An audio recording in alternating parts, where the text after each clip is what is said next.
आदरणीय डॉक्टर सीमा भारद्वाज ने एवं प्रिय विद्यार्थियों, हम सभी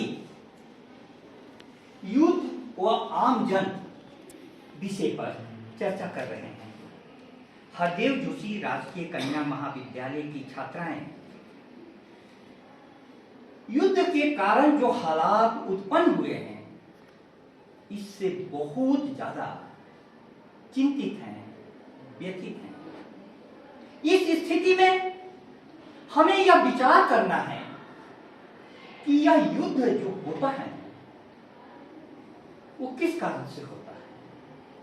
यजुर्वेद की एक पंक्ति है जो कहती है कि युद्ध मनुष्य के मस्तिष्क में उत्पन्न होता है।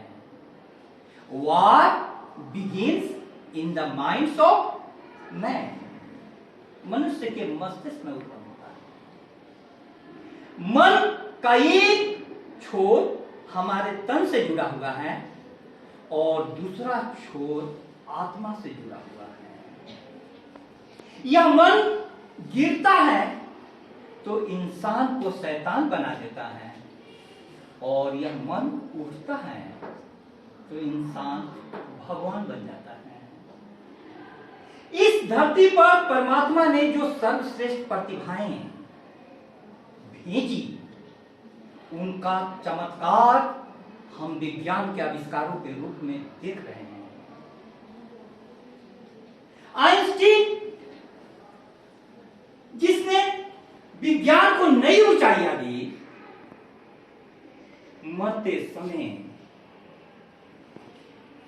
उन्होंने कहा कि परमात्मा से प्रार्थना करूंगा कि अगले जन्म में मुझे वैज्ञानिक मत बनाना, भले ही एक प्लम्बर बना देना।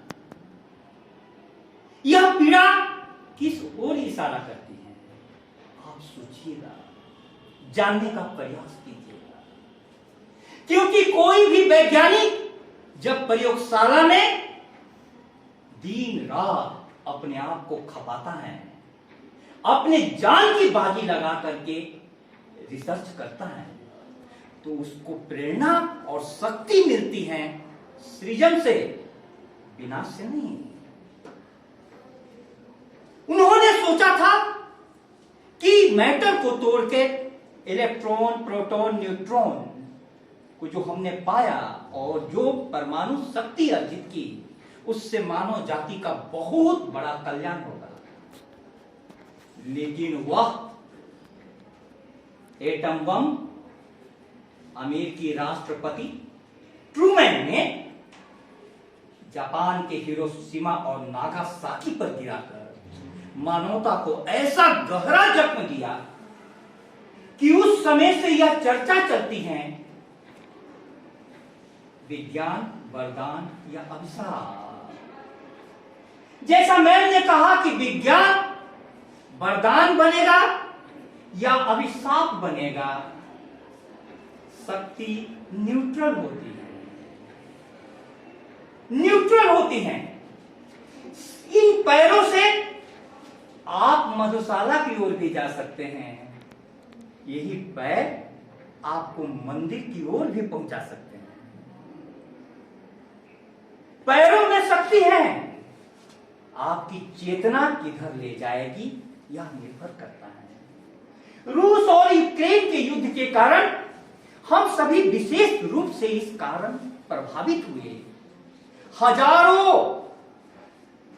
हमारे विद्यार्थी छात्र छात्राएं जो वहां पढ़ने के उद्देश्य से गए थे, आज जान बचाने के लिए वीडियो बनाकर हमसे विनती कर रहे हैं। सरकार ने अपनी तरफ से कोई कोर कसर नहीं छोड़ी है, मिशन गंगा चलाया जा रहा है।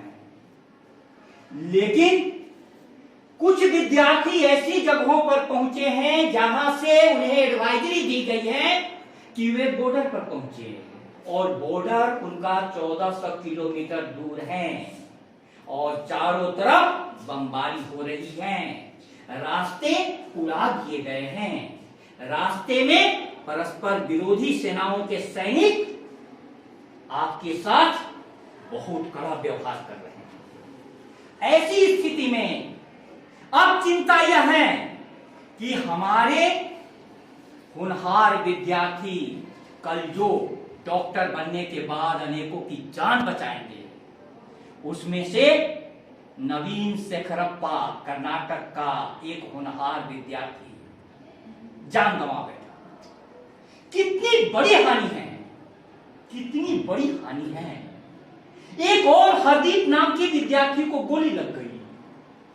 अब ऐसी स्थिति में हम सभी मिलकर के यह प्रार्थना करें और सरकार से गुहार लगाएं कि जो विद्यार्थी वहां फंस गए हैं, जिनको लाया गया, उनके लिए तो हृदय से धन्यवाद, लेकिन जो फंस गए हैं उन विद्यार्थियों के लिए अब विशेष प्रयास किया जाए, विशेष प्रयास किया जाए। एक गड़ेड़िए को मैंने देखा, सारी भेड़ें उसके पास थी, लेकिन एक भेड़ जो जंगल में कहीं खो गई, उसने 99 भेड़ों को छोड़कर एक भेड़ को खोजने चल दिया, क्योंकि उससे इतना प्रेम था कि ये 99 तो साथ में हैं, सुरक्षित हैं, लेकिन एक भेड़ जो भटक गया है, असुरक्षित है, उसके जान को खतरे होंगे, उसके जान को खतरे होंगे। वह गया और ढूंढकर अपने कंधे पर लेकर के आया। हर पिता को ऐसा ही करना चाहिए। सरकार भी हमारे माई बाप हैं। जो विद्यार्थी वीडियो बना करके भेज रहे हैं कि हमारे पास खाने को अन्न नहीं, पीने को पानी नहीं, -4 डिग्री टेम्परेचर, उसमें हम सभी शांति के साथ कैसे सो सकते हैं। कल रात मैंने एक लेख लिखा, उसका शीर्षक दिया था कि गंगा को प्यासा तक पहुंचाएं भागीरथ। भागीरथ का नाम आपने सुना होगा। इस धरती पर गंगा को लाने का श्रेय उनको जाता है। बहुत कठोर तपस्या की और गंगा के कारण हमारी धरती सामान्य सी धरती नहीं है। हम उस देश के वासी हैं जिस देश में गंगा बहती है। इसकी अगली लाइन है, होठों पे सच्चाई रहती है, दिल में सफाई रहती है। हम उस देश के वासी हैं जिस देश में गंगा बहती है। यह तो सोचना होगा कि 2 विश्व युद्धों ने हमें क्या दिया। बम घरों पर गिरे कि सरहदों पे रूहे तामीर जख्म खाती हैं। साहिर लुधियानवी साहब की पंक्तियां। बम घरों पर गिरे कि सरहदों पे रूहे तामीर जख्म खाती हैं। खेत अपनों के जले की औरों के गिस्त फाकों से तिल मिलाती हैं। सारे अनाज खत्म हो जाते हैं। टैंक आगे बढ़े कि पीछे हटे, कोख धरती की बांझ होती है। फतेह का जश्न हो या हार का शोक, जिंदगी मैयतों पे रोती है, मैयतों पे रोती है। दोनों तरफ के सैनिक मारे जा रहे हैं।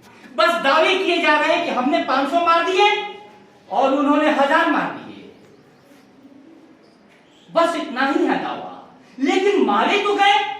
कुल मरी मानवता, दोनों के जोड़ दीजिए तो मानवता मिली।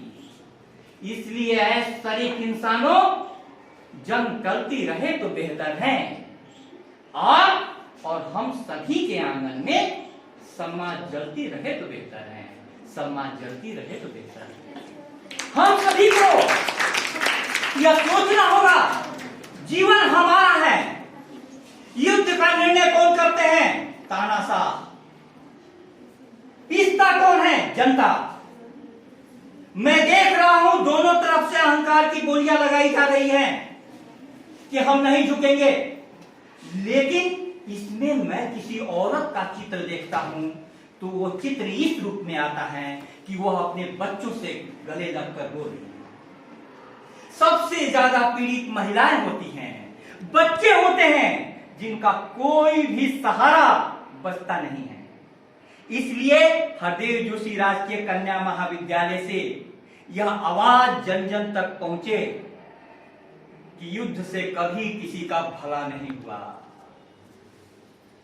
युद्ध का जो निर्णय लेते हैं वे एक दूसरे से दुश्मनी से भरे हुए होते हैं, लेकिन युद्ध में जो मारे जाते हैं वे एक साथ प्रेम से उसके पहले रहते हुए मिलते हैं। अचानक एक दिन वो रशियन हो जाता है, वह यूक्रेनियन हो जाता है। इस प्रकार का विभाजन नई पीढ़ी जीना चाहती है, मरने में उसकी कोई उत्सुकता नहीं है। हम जीवन जीने के लिए आए हैं और जीवन को हम सृजन के लिए बनाएंगे। परमात्मा से हमारी यही प्रार्थना है। बहुत बहुत धन्यवाद।